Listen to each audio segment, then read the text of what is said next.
Yes.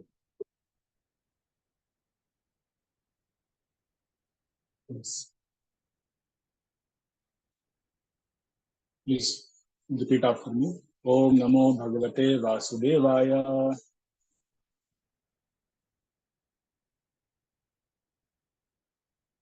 Om Namo Bhagavate Vasudevaya. Om Namo Bhagavate Vasudevaya.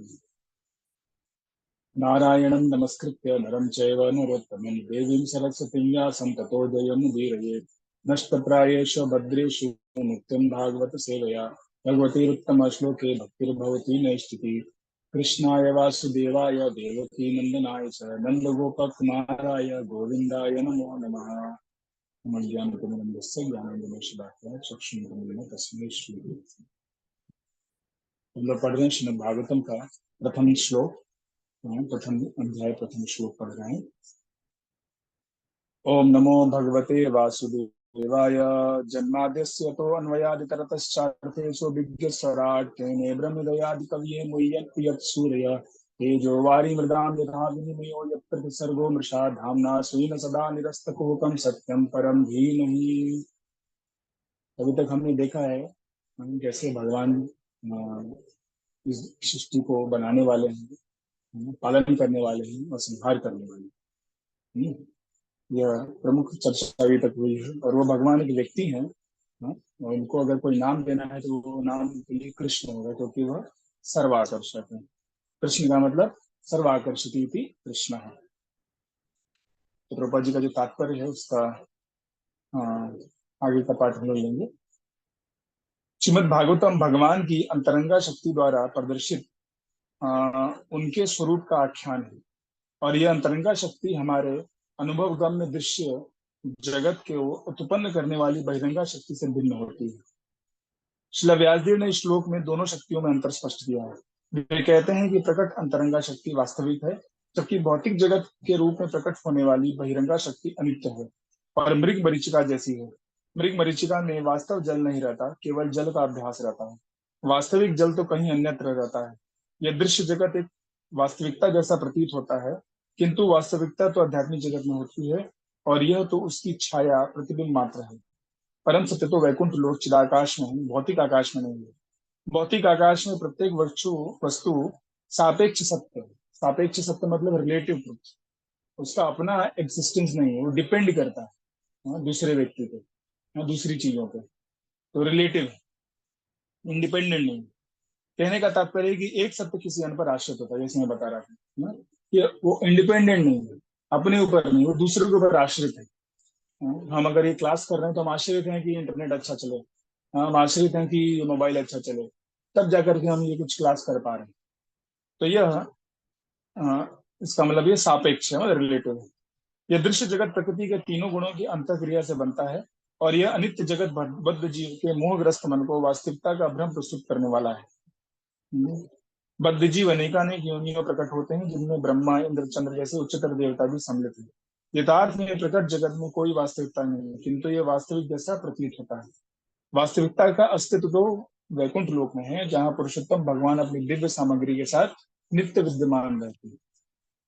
तो यहाँ पे भगवान की जो दो शक्तियां हैं, महामाया और योग माया, उनकी चर्चा हो रही है। हम जिस जगत में रह रहे हैं वो महामाया द्वारा रचित, भौतिक जगत बोलते हैं। भौतिक क्योंकि यहाँ पे जो भौतिक पदार्थ है वह उसकी प्रधानता है। हर व्यक्ति यही सोचता है कि हम ये शरीर हैं जो कि 8 तत्वों से मिलकर बना है। पांच पंच महाभूत और 3 जो सूक्ष्म तत्व हैं, भूमि अपो अनलो वायु खम मनो बुद्धि रेवच अहंकारी, 3 में भिन्ना में प्रकृति रक्षा। भगवद गीता के 7वें अध्याय में भगवान बताते हैं कि ये मेरी क्या है, मेरी प्रकृति है लेकिन मेरे से भिन्न है। भिन्ना, जैसे हमारा कोई कपड़ा है, हम उसको आज पहनते हैं, कल हम उसको निकाल देते हैं, ठीक है। तो वो हमसे भिन्न है। कपड़ा बदलने से हम नहीं बदल जाते। हाँ, हम उसको इस्तेमाल करते हैं और फिर जब वो कम नहीं काम नहीं है तो उसको छोड़ देते हैं, या तो धोने के लिए या एकदम हमेशा के लिए अगर खराब हो जाए तो हमसे वो भिन्न है। हाँ, वैसे ही भगवान की ये जो भौतिक शक्ति है ये भिन्न है। भगवान की 3 शक्तियां बताई गई हैं। एक है आपकी अंतरंगा शक्ति, दूसरी है आपकी महामाया या ये जो बहिरंगा शक्ति है, और तीसरी है आपकी तटस्थ शक्ति, जीव, हम सब जीव जो। तो भगवान की अंतरंगा शक्ति उन्हें आध्यात्मिक जगत में इनके साथ कार्य करती है, और वह उनको आनंद देने का कार्य करती है। और भौतिक शक्ति जो है वह भगवान की ही सेवा कर रही है, लेकिन वह कैसी सेवा कर रही है? दूर से सेवा कर रही है। जो जीव उनके प्रति अ, विद्रोह किए हैं, उनको प्रताड़ना देने के लिए और सही करने के लिए, कि वो एक दिन सही मार्ग पे आ जाए। तो यह बहिरंगा शक्ति है। उसके बारे में बता रहे हैं कि कैसे है यह। बहिरंगा शक्ति वास्तविक है, और भौतिक शक्ति जो है वह क्या है? मिराज, मृग मरीचिका। मृग मरीचिका क्या होता है? मृग मरीचिका जब एक आप किसी डेजर्ट में जाएंगे, रेगिस्तान में जाएंगे, तो वहां पे दूर से चीजें लगेगी कि वह पानी का कुछ वहां पे यह है, पानी का तालाब है। क्योंकि हमें किसी पेड़ का क्या होता है, वो उसका प्रतिबिंब दिखाई देता है। तो हिरण, जिसको मृग बोलते हैं संस्कृत में, वो दूर से देखता है तो उसको लगता है कि वहां पे पानी है, वो दौड़ के जाता है। लेकिन वहां जब जाता है तो देखता है वहां पे और भी रेत ही रेत है। और इस तरह पूरे रेगिस्तान में घूमता रहता है, लेकिन उसको कहीं पानी मिलता नहीं है, और अंत में वो मर जाता है। तो विज्ञान के जो लोग स्टूडेंट, उनको पता है कि इसको टोटल इंटरनल रिफ्लेक्शन बोलते हैं। बहुत ज्यादा गर्मी के कारण जो दूर का पेड़ है वो पूरा का पूरा इन्वर्ट होकर दिखाई देता है, इस कारण। लेकिन यहाँ पे कहा जा रहा है कि हम जीव भी ऐसे हैं, उस हिरण की तरह हैं। ये संसार में दूर से दिखाया जाता है, भाई यहाँ पे क्या मिलेगा? हमको सुख मिलेगा, और उस सुख के लिए हम लोग उसके पीछे भाग जाते हैं। लेकिन वहां जाकर के क्या मिलता है हमें? सिर्फ और सिर्फ फ्रस्ट्रेशन मिलता है। जो सुख है वो इतना क्षणिक सुख है, और उसके लिए इतना ज्यादा मेहनत करना पड़ता है, कि व्यक्ति सुख का वो भोग ही नहीं कर पाता है। जीवन भर दुख में ही रहता है। तो कुछ भी आप लेने जाओ, जैसे मान लीजिए कुछ अगर बहुत अच्छा खाने की चीज है, पिज्जा है, पास्ता है ना। कल एक हम लोग की कांग्रेगेशन में एक माता जी, प्रभु जी का विवाह था। तो वहां गए, खाने को मिला अच्छा, ठीक है, खा लिया। उसके बाद क्या?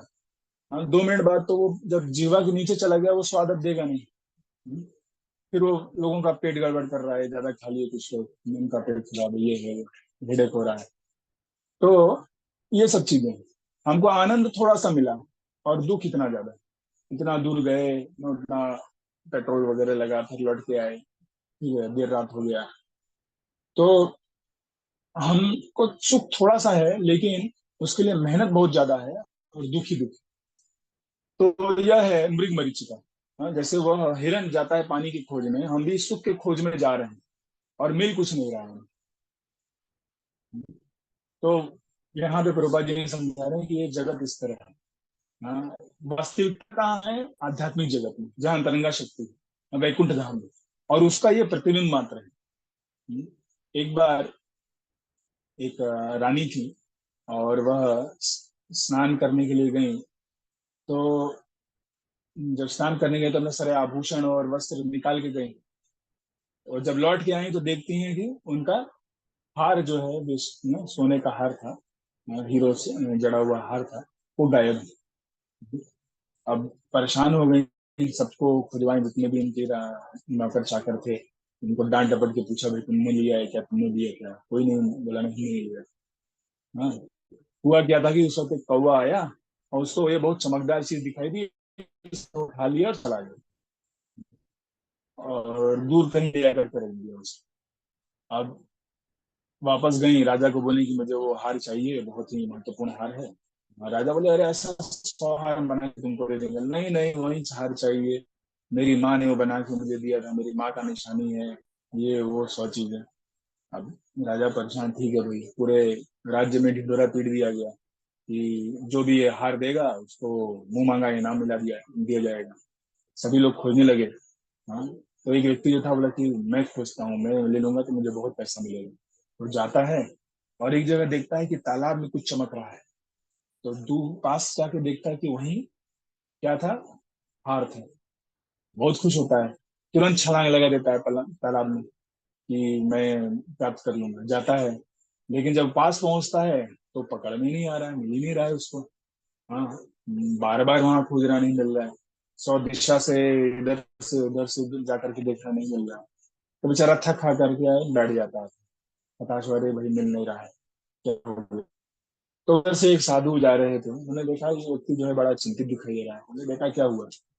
अब उसको लगा कि साधु को बता दूंगा, साधु ले लेगा और मुझको कुछ मिलेगा नहीं। तो बताना नहीं चाह रहा था। तो साधु बोला, देखो चिंता मत करो, मुझे संसार से कुछ लेना देना नहीं है, ठीक है। तुम्हारी कुछ व्यथा है तो मैं उसको दूर कर दूंगा, मैं उसी में मेरे प्रसन्नता है।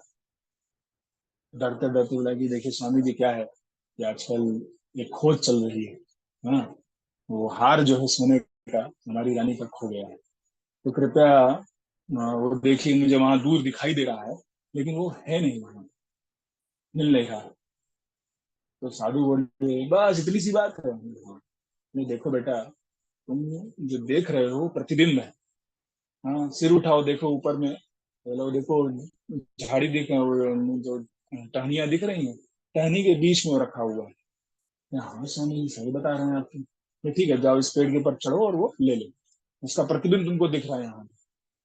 तो जाता है, ले लेता है, बड़ा खुशी खुशी जाता है, राजा को देता है। राजा भी बड़ा प्रसन्न होते हैं, भाई मिल गया। रानी को दिया जाता है, उसको इनाम मिलता है। और जो वापस आता है तो स्वामी जी को धन्यवाद बोलता है, भाई बहुत बहुत धन्यवाद, थोड़ा दक्षिणा लीजिए, आपके कृपा से हमको मिल गया। पहले नहीं, दक्षिणा की कोई जरूरत नहीं, तुम रखो अपने पास। हाँ बोले, लेकिन इससे तुम्हें सीख क्या मिली? तो बोला, सीख? कैसी सीख? बोले, देखो जिस प्रकार वह जो चमक रहा था, वो था ऊपर कहीं पे, लेकिन तुम ढूंढ रहे थे पानी में। तो वैसे ही जो असली आनंद है, वह सुख है, वो इस संसार में नहीं है। हाँ, हीरे जवाहरात, पैसे रुपए से नहीं है। बड़ा पावर में बन जाना, राजा बन जाना, हाँ, बहुत बड़ी सेना रखना, इस सब से तुम्हें कोई फायदा नहीं होगा। असली सुख कहाँ पे है? भगवान के धाम में। और उसका वो प्रतिबिंब जो है ना, यहाँ बन रहा है, और उसको हम लोग ढूंढे जा रहे हैं। तो तुम जो असली सुख है, उसकी प्राप्ति के लिए कार्य करो। बोला, बहुत बढ़िया स्वामी जी। फिर प्रतिदिन आने लगा, उनसे प्रवचन सुनने लगा, उनके बताया मार्ग पे चला, भगवान का नाम जप किया, और भगवान का प्रेम जागृत करके उनको धाम चला। अब वो हमेशा आनंद में। तो वही चीज यहाँ प्रभुपाद जी बता रहे हैं कि वास्तविकता कहाँ है? वो आध्यात्मिक जगत में। हम जो भी ढूंढ रहे हैं, हाँ, जो भी चीज ढूंढ रहे हैं, वो सब वहां पे। यहाँ पे हमारे पास कुछ भी आएगा, वह ज्यादा दिन नहीं रहेगा। लक्ष्मी को भी कहा गया चंचला। हाँ, आपके पॉकेट में आज 100 रुपया है, वो कल किसी दुकानदार के पास चला जाएगा, फिर दुकानदार से किसी और व्यक्ति के पास जाएगा। हाँ, इस तरह वो एक जगह नहीं रहने वाला, चंचल है। लेकिन वही चंचला जो लक्ष्मी है, वो स्थिर है एक जगह पे। कहाँ? नारायण के चरणों में। हाँ, नारायण का वो चरण दबा रहे हैं, और वहां पे वो आनंद में है। तो यह आध्यात्मिक जगत जो है, वह असली है, वास्तविक है। और यह जो इसका प्रतिबिंब है। अब इसका मतलब ये नहीं कि ये एग्जिस्ट नहीं करता। मायावादी लोग बोलेंगे, हाँ देखो, ये तुम लोग भी बोले वास्तविक नहीं, ये भ्रम है। हाँ, ये भ्रम है, लेकिन ये एग्जिस्ट करता है, ये सॉलिड है, ये यहाँ पे है। हाँ, लेकिन ये हमेशा रहेगा हमारे पास, और ये हमारे आनंद के लिए बना है, ये गलत चीज है। माया, दैट विच इज नॉट माया, मतलब वह जो नहीं है। क्या नहीं है? ये हमारे भोग के लिए नहीं है, और ये हमेशा नहीं है। भूतवा भूतवा प्रलीत है। हाँ, वह सृष्टि होती है, फिर उसका प्रलय हो जाता है, फिर सृष्टि, फिर प्रलय, फिर सृष्टि, फिर प्रलय, फिर बार बार होता है। तो इस चक्र से हमें बाहर निकलना पड़ेगा। अगर हमारे पास कुछ है, वह एक दिन चला जाएगा। तो इसलिए भगवान कह रहे हैं, और सभी आचार्य कह रहे हैं कि आप अपनी चेतना को भगवत चेतना में लगाएं, भगवान की सेवा में लगाएं, और उस आध्यात्मिक जगत को प्राप्त करने का प्रयास करें। तो बस जी कहते हैं एक तात्पर्य में कि कृष्ण को बंगाली में चैतन्य चेतनात्मक का श्लोक है, कृष्णा सूर्य सम माया है अंधकार, जहाँ कृष्णा तहाँ नहीं माया अधिकार। हाँ, मतलब क्या है इसका? कि कृष्ण सूर्य के समान है, और माया क्या है? अंधकार। अंधकार या परछाई कब दिखाई देती है? जब हम पीछे देखते हैं सूर्य के। हाँ, सामने देख रहे हैं तो कोई परछाई नहीं है ना। जैसे यहाँ पे बल्ब लगा हुआ है, तो बल्ब की तरफ देखिए तो कोई भी आपको अंधकार नहीं दिखाई देगा। हाँ, परछाई नहीं दिखाई, लेकिन जहां आप पीछे देखेंगे तब आपको वहां परछाई दिखाई देगी।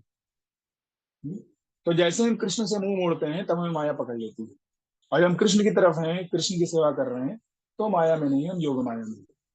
तो योग माया और महामाया यहाँ पर दोनों साथ साथ है, वो एक ही शक्ति है भगवान की। जब हम भगवान की सेवा करना चाहते हैं तो योग माया के रूप में आती हैं राधा रानी, लक्ष्मी देवी। उनके हाथ में क्या क्या होता है? कमल का फूल। सारे जीवों को वो सौभाग्य के भोग करना चाहते हैं तो महामाया के रूप में आती है दुर्गा देवी। हाँ, त्रिशूल लेकर के। हाँ, और शेर की सवारी करते हुए आती हैं। और एक जो महिषासुर है, अभी कुछ दिनों में दुर्गा पूजा मनाया जाएगा, हाँ, तो उसको मारती हैं। तो महिषासुर कौन है? एक जीव है जो कि भगवान का विद्रोह कर रहे हैं। जो भी भगवान के प्रति विद्रोह कर रहे हैं उनको नो त्रिविध ताप दे रहे हैं। आदि भौतिक, आध्यात्मिक, आदि दैविक ताप जो है त्रिशूल, उसका सूचक है। कि आपके शरीर और मन से जो क्लेश उत्पन्न होते हैं, अगल बगल के जो जीव हैं वो आपको क्लेश देते हैं, और जो देवता लोग हैं वो आपको क्लेश देते हैं। ये आदि दैविक, आदि भौतिक, आध्यात्मिक क्लेश हर जीवात्मा को वो योग दुर्गा देवी देती है। हाँ, कहने के लिए भाग जाओ यहाँ से, भाग जाओ यहाँ से, ये तुम्हारा जगह नहीं है। हाँ, तो वह महामाया की तरह काम करती है। तो एक ही शक्ति है, लेकिन भिन्न भिन्न उनके कार्य हैं। जब हम कृष्ण के प्रति सेवा करने का भाव रखते हैं तो योग माया के रूप में आते हैं। जब हम कृष्ण से विद्रोह करना चाहते हैं, कृष्ण का भोग करना चाहते हैं, तो वहीं दुर्गा में कन्वर्ट हो जाते हैं। तो यहाँ पे इसलिए बता रहे हैं प्रभुपाद जी की हमें समझना है कि असली जो शक्ति है वो वैकुंठ लोक में मात्र योग माया, महामाया, महामाया नहीं, महामाया यहाँ पर।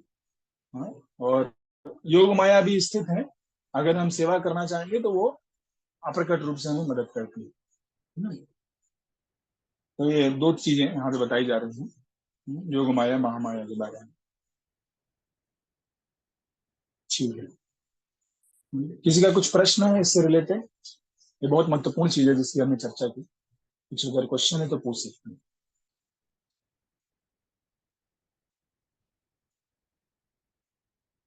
अनम्यूट कर।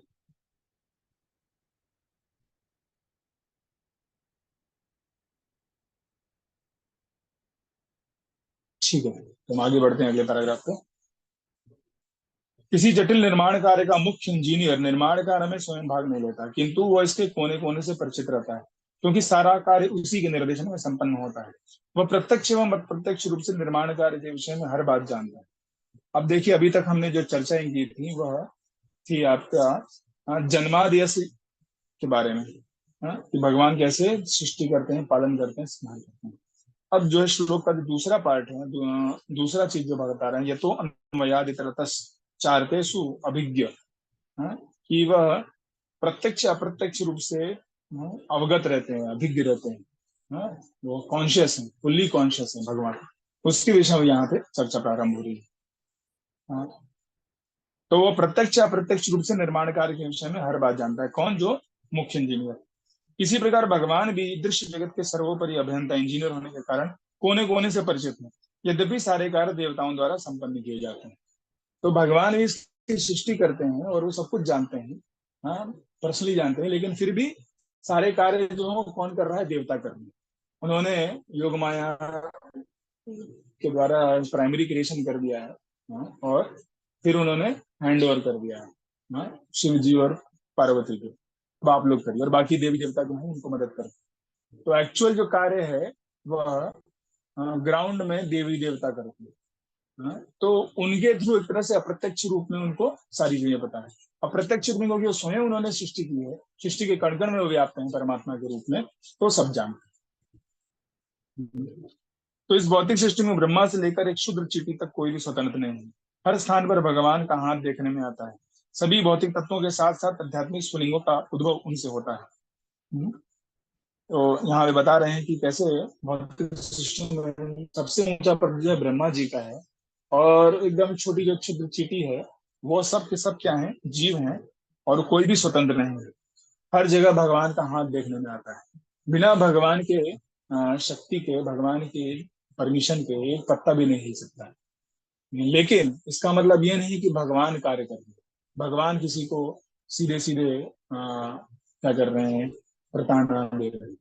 कई बार होता है कि कुछ भूकंप आ गया, पानी बह गया, बाढ़ आ गया, तो लोग तुरंत भगवान को कोसने लगते हैं। देखो भगवान क्या कर रहे हैं।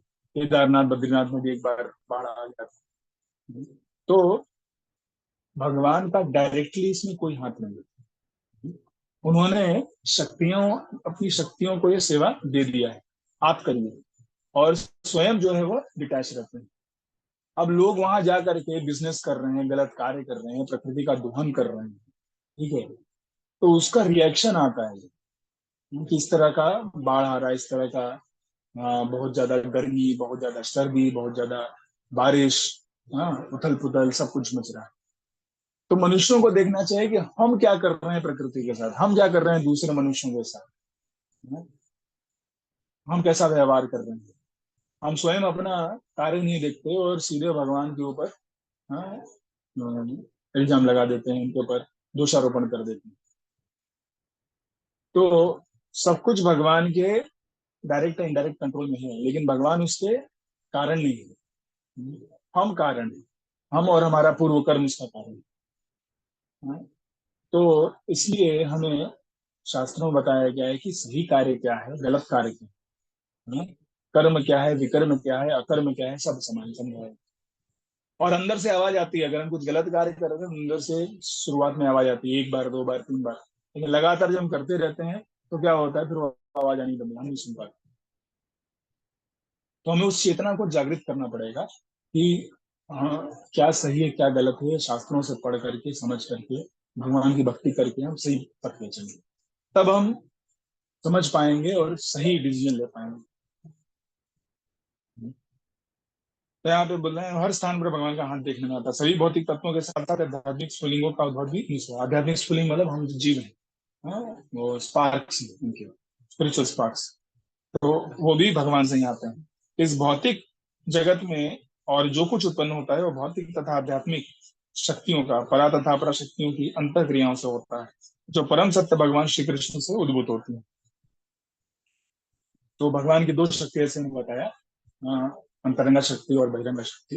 वैसे ही ये परापराधीन को कहा जाता है, और इन्हीं के इंटरेक्शन से बाकी सारी क्रियाएं होती हैं।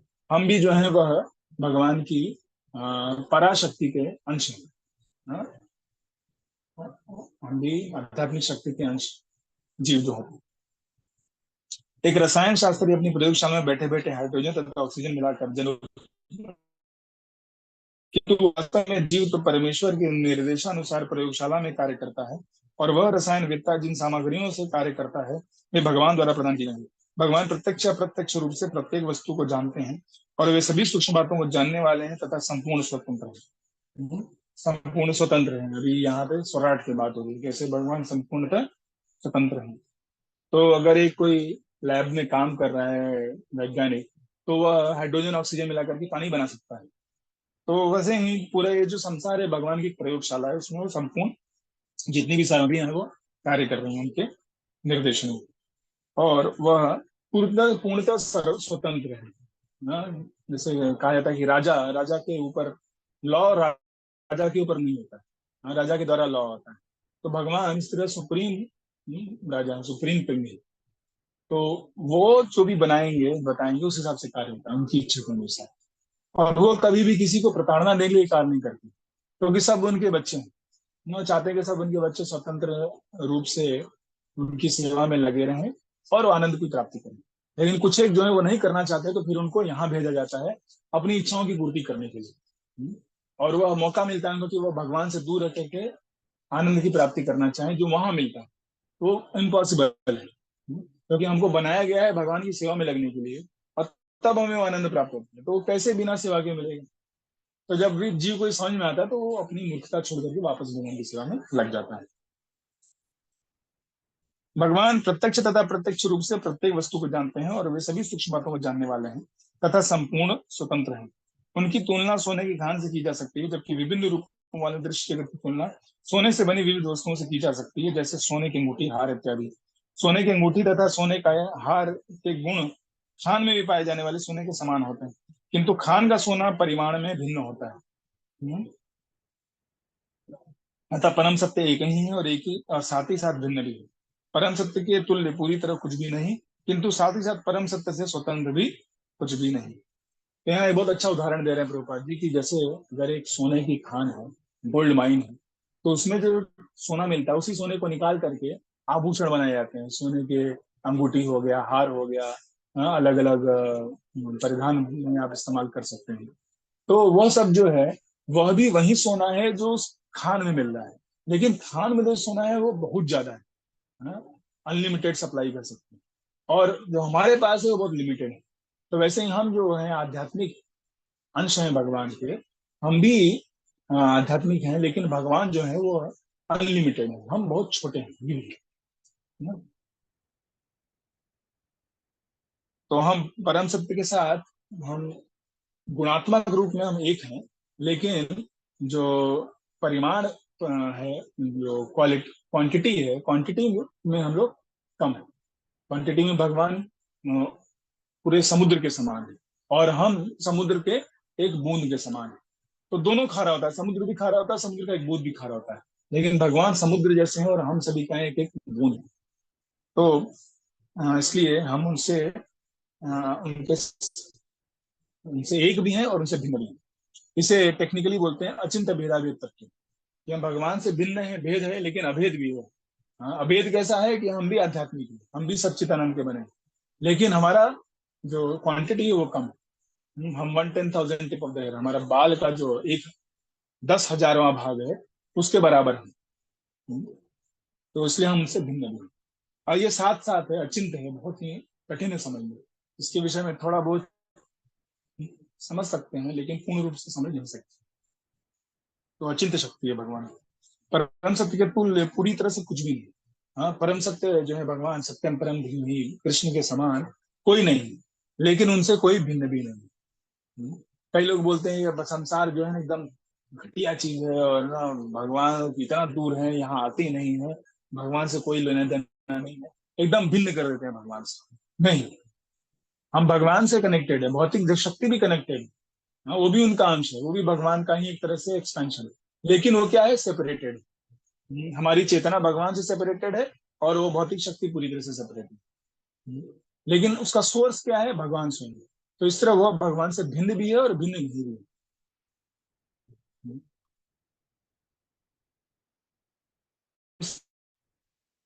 परम सत्य से स्वतंत्र भी कोई नहीं है।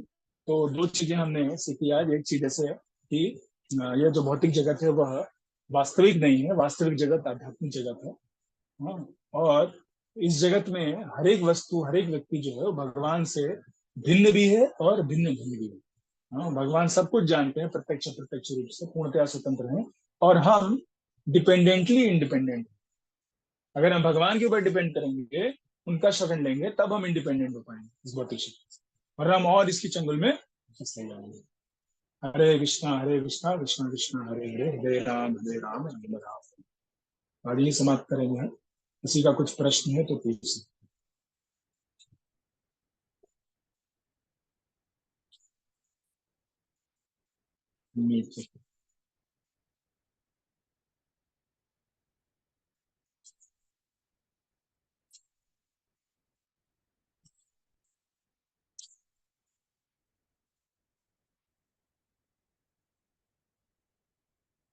श्रीमद कोई प्रश्न जो है समाप्त करेंगे। बहुत बहुत धन्यवाद। श्रीमद भागवतम की जय, श्रील प्रभुपाद की जय। हरे कृष्णा कृष्णा कृष्णा हरे हरे, हरे राम राम राम। बहुत बहुत धन्यवाद आप लोग।